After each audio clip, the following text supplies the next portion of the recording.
He later bids a heartfelt goodbye to everyone in the bunker. He prepares to lock himself and Eva in the office before Traudl storms out in horror.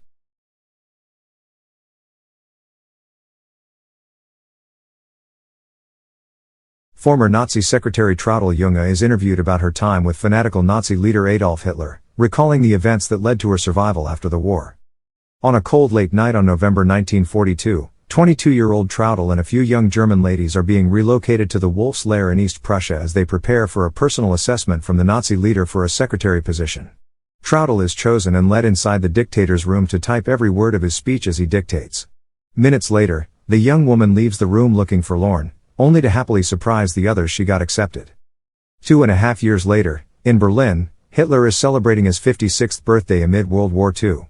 Traudl and her friends wake up from the sound of enemy artillery fire near their dormitory.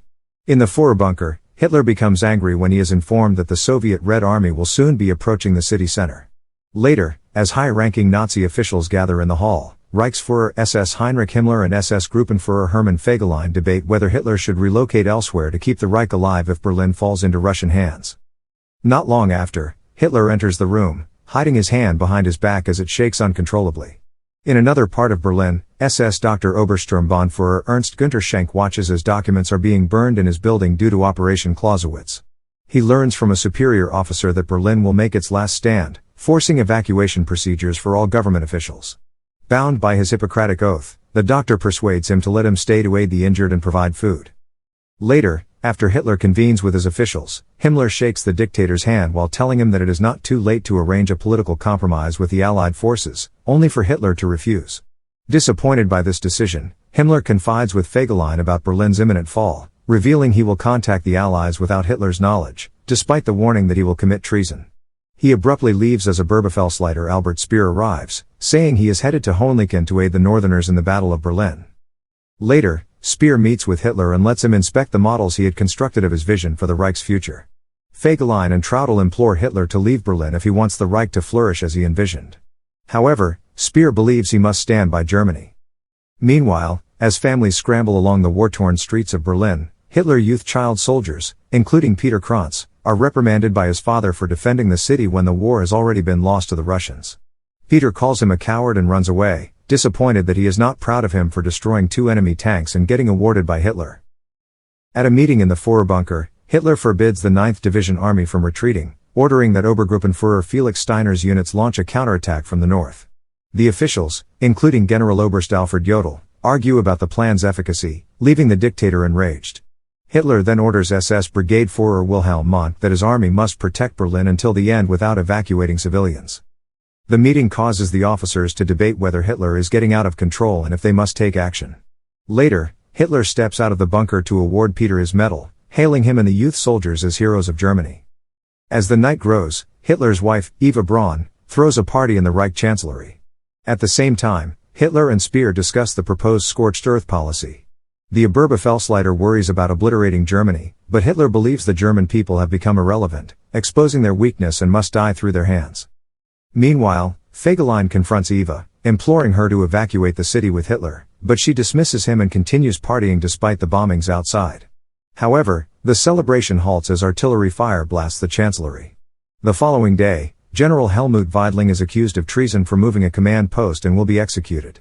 He tries to clear his name at the bunker, justifying his actions were necessary. He is later informed that Hitler promoted him to commander of Berlin's defense after feeling impressed with his report.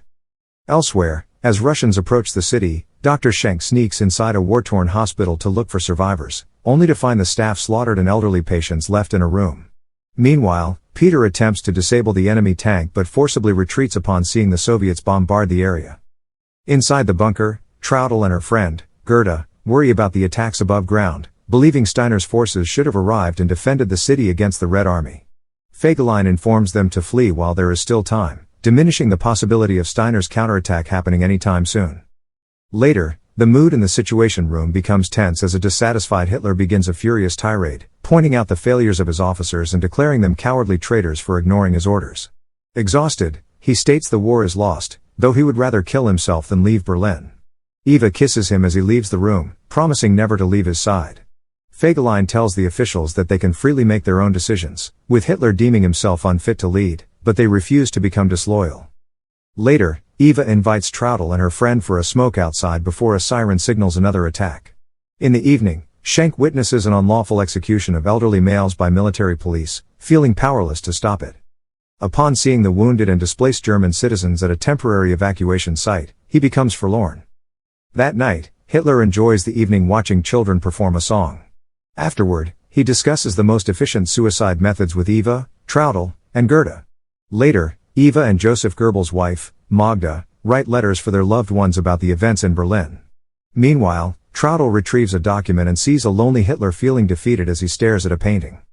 Above ground, Peter sadly discovers his friends from the youth squad have perished and decides to reunite with his family.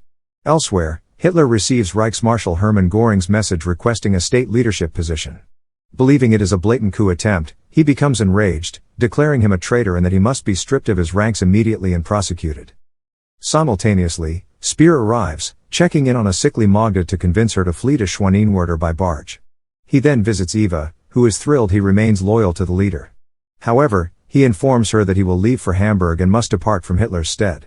He meets Hitler personally to tell him about his sudden departure while admitting he would never follow through with the scorched earth policy.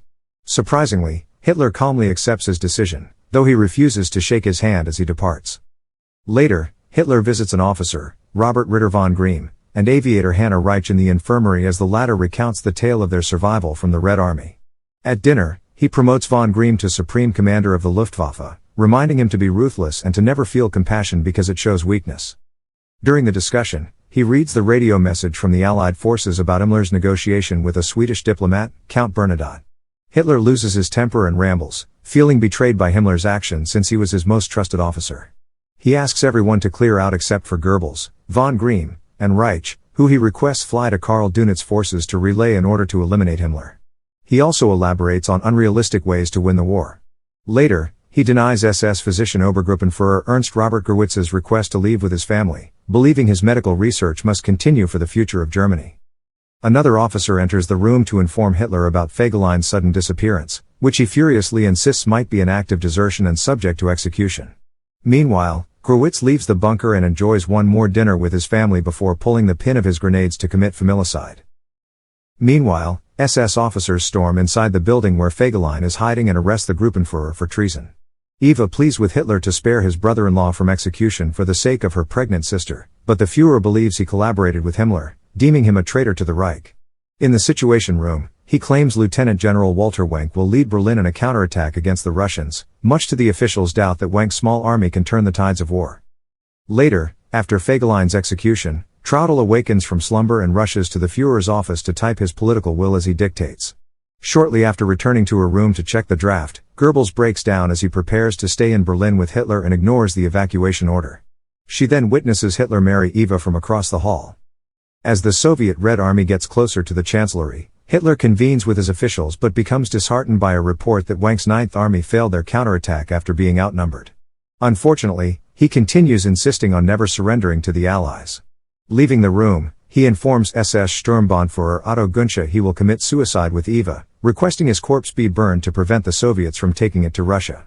Günsche then phones another officer to procure 200 liters of petrol from parked vehicles. Shortly after, Dr. Schenk and a nurse fetch Dr. Werner Haas, suffering greatly from his collapsed lung, and take him to the bunker to see Hitler. They wait outside and partake in a drinking session with the inebriated officers and Eva, joining shortly after. Dr. Schenk excuses himself to use the bathroom, only to overhear Dr. Haas and Hitler discussing the upcoming suicide attempt in great detail. He later witnesses Hitler's dog forcibly fed with the suicide pill to observe its effects. Meanwhile, while enjoying a smoke, Eva confides with Traudl about feeling disconnected from Hitler because of his secrets and work. Seeing the young girl emotional, Eva gifts her coat and requests that she promptly leave Berlin. Later, an ailing Hitler has one final dinner with his female apprentices, with Traudl noticing the Führer's hand shaking uncontrollably. He later bids a heartfelt goodbye to everyone in the bunker. He prepares to lock himself and Eva in the office before Traudl storms out in horror. Minutes later, Magda tearfully pleads with Hitler to leave Berlin, but the Führer stands firm in his decision and returns inside the room. Meanwhile, Traudl feeds Magda's children to prevent them from seeing Hitler in his office.